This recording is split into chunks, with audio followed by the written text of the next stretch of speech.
Hey everybody, welcome back to the channel. If you're new here, I appreciate you stopping by. I hope you continue to stick around and contribute to the community, and hopefully they can do the same for you, as well as me with my videos. I hope they help you out. This is Coach Dave, and today's video is kind of a duo, if you will. This is something that one of my viewers reached out and asked me for an example of when I say, instead of reaching out to your ex with something that you want to say, write it or text it to yourself. Read it out loud, scream it out loud. Hang on to it if you have to. Do it a couple times. Crumble it up, throw away, stomp on it, destroy it, set it on fire. That way you never actually have to have communication and say it to them. And it's just good for you to get it out of your mind, out of your body, release that toxicity and put it down pen to paper or however method that you want to use. But it's also something that I wanted to share as well because people have asked me before, just in general, like if I ever had anything else that I would say to my ex, what would it be? And just as an example, I wrote something up over the past couple days that is specifically like things that they have done that I wrote down, and then stuff that I would want to say to that, like if I were to face them again. And this isn't any way, shape, or form me hoping that she'll watch this video and see it, or, you know, that I'd ever contact her again for her to see it. And if she ever does stumble across it, hey, it is what it is. But I'm going to share that now. I don't ever do this with my videos where I write stuff down and read off it like a prompt. I always just do it a cappella, so to speak. So this is going to be the first time that I'm going to be like reading something that I wrote down. But I figured it twist it up a little bit and share that. So hopefully this helps the viewer out as well as anybody else who has ever wanted to do this and, you know, kind of see or hear what it sounds like. So here we go. I noticed everything, some in the moment and others after you left. The way you slowly but surely gave less of everything to me, gradually over time, like losing abilities and points along the way. Every broken promise and dream you ever sold me. Every kiss that felt robotic on your end. Every shortened hug, the way you didn't hold as tight anymore. Not in a hug or just my hand. It felt like you gave way too soon and easily. The replies that felt like you were going through the motions, and that's about it. The way you wouldn't snuggle anymore, just barely there at all. Like I was allowed to hold your foot or your hand, and anything more was too much. How you'd break eye contact or close your eyes and either face away or look away during sex and intimate moments, making me feel so alone. The dark blank stare that was in your eyes whenever I'd get to look into them just felt like it was hollow inside when it used to be so bright. How alone time became more of a priority to you. Your solitude was everything. The space and distance that grew on your end that secluded me away. The way you'd barely add to the conversations about anything and everything when they used to be beyond plentiful and meaningful.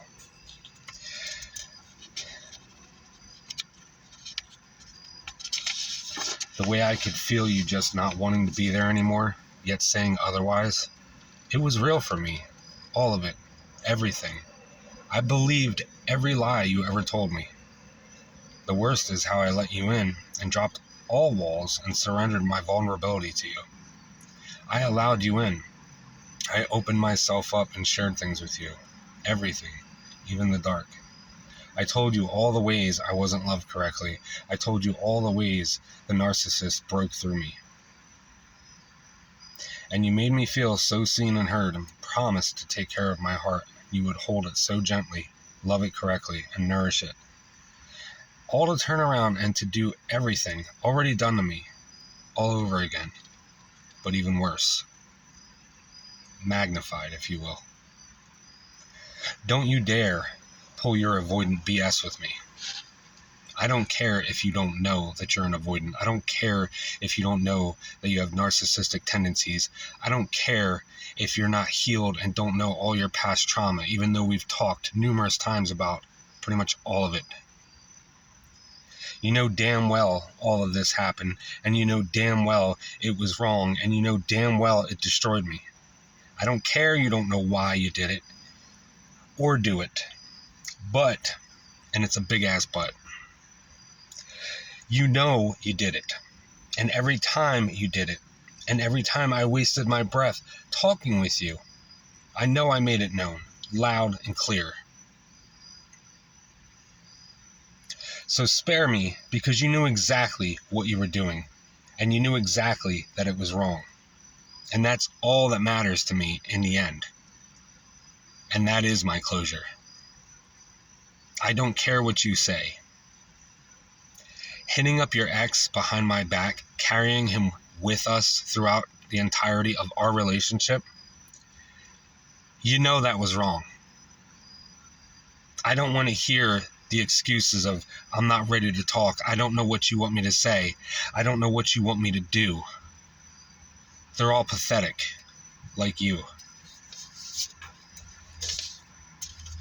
So that part there is the hurt of the relationship.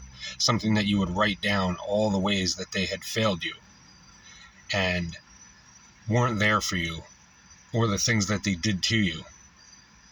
And then once you write all that down, then you write down the things that you want to say to this, how you would respond and answer it. And you do this not from a place of hate, you do it from a place of brutal honesty. Just like I do in my videos. I don't sugarcoat anything. And you can be mean, you can be nasty. It sure might seem out of character for you, and it's not to stoop to their level, but it's to get that anger out. And I promise you, once you're done, you're going to feel such a relief. And then you calm yourself down, you bring yourself back. You just get that out of you, because if you don't, you're just going to bottle it up and you're going to harbor it. And you could explode on the wrong person at the wrong time. And you don't want to do that. And you don't want to just keep that malice in you either, because it's just going to eat you alive, and you don't want to do that either. So for the next part, this is how, like, the explosion within me, like there's a grenade in my chest that just wants to explode all this out. You've got to be the most delusional, self-obsessed, emotionally bankrupt, narcissistic piece of shit I've ever met. Everything has to be about you. Your feelings, your wants, and your needs. Your bullshit narrative, as if the rest of us exists to solely orbit your massively bloated, pathetic ego.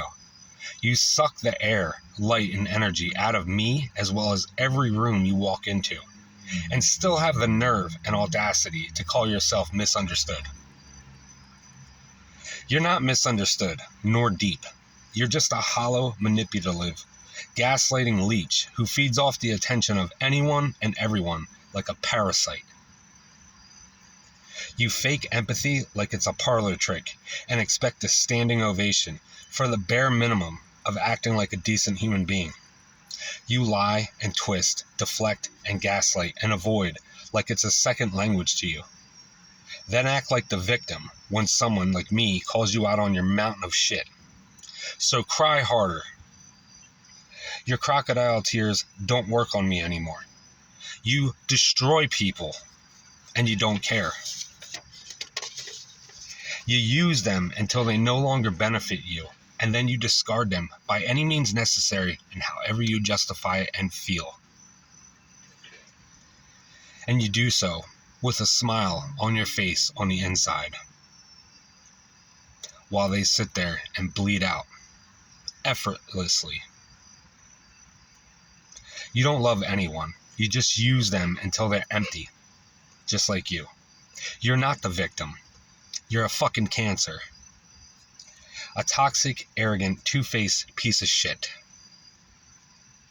With a godlike complex and zero self-awareness. You're never going to be happy. Because no one and nothing will ever be enough for someone as empty, broken, and as fake as you are. Go fuck yourself sideways with your own overinflated ego. Now, that might be a bit much, but I'm telling you, when you get it out, when you really write it out, you just got to get it out how you feel. This is one of the things that I talk about in my one-on-ones that I ask people to do. I suggest it and I say, write it down. Write down how they hurt you. And for every time that they didn't show up or wouldn't allow you to speak or walked away or said, I'll talk to you later, or I'm not ready to now, and it never happened, you respond. And this doesn't make you a bad person for swearing or saying these things. I mean, I'm not sitting there saying, write down, I hope you die, I'm going to kill you, or anything like that. It's insane. But you write down this stuff. You get it out. You verbalize it. You make it known. You get it out of your body. You get it out of your head. Get it out of your heart. You don't have room in there for that. Just like you don't have room for them in your life anymore, all that stuff you're harboring for them or about them or because of them, you get this out of you. And this is what helps you move on from them fully, so that you're not holding anything in. Just because you let go of them as a person doesn't mean you're not still holding stuff in about them. It might not be for them, but it's about them. You're holding in that anger about them. So they still have some form of control over you. And it might be by your own accord, but this is how you get rid of it. This is how you help yourself heal, because you continuously get it out. You make it known, and you write these feelings out. And if you want to keep a book, don't keep it forever, because again, that looks like a little sanctuary to them, and you don't want to do that. But you get it out in any way necessary. And this is a good method for me, is to write it down, get it out, and then write down how I would react now, having healed, having learned. This is how you get it out, you express, because this is you writing all that out gets it out of you. And then the second step is you write down how you act now that you're aware, now that you know, now that you've learned and you've healed and you've moved on. And it helps you really embrace that new person. And this is the best way to do it. So if you're going through that phase where you just can't let go, you're figuring out or trying to figure out how to heal, how to move on, this is the best way I can try to share with you how to do it. This is one of the ways. So I hope this helps you. Any questions, comments, concerns, as always, drop them in the box below. If you need help with anything, you got a question, you're unsure of something, you're in a relationship, you need help, something that happened in your past, let me know. You could be my next video. Anybody needs any one-on-one coaching, hit up my main page. I offer it via email, phone, and video chat. Thank you guys so much for the love, the likes, the comments, the subscriptions, the shares, the word of mouth, the one-on-ones, everything. I appreciate you guys more than you'll ever know. To the viewer, I hope this answers your question. And anybody else that needs it, God bless, and I'll catch you in the next one.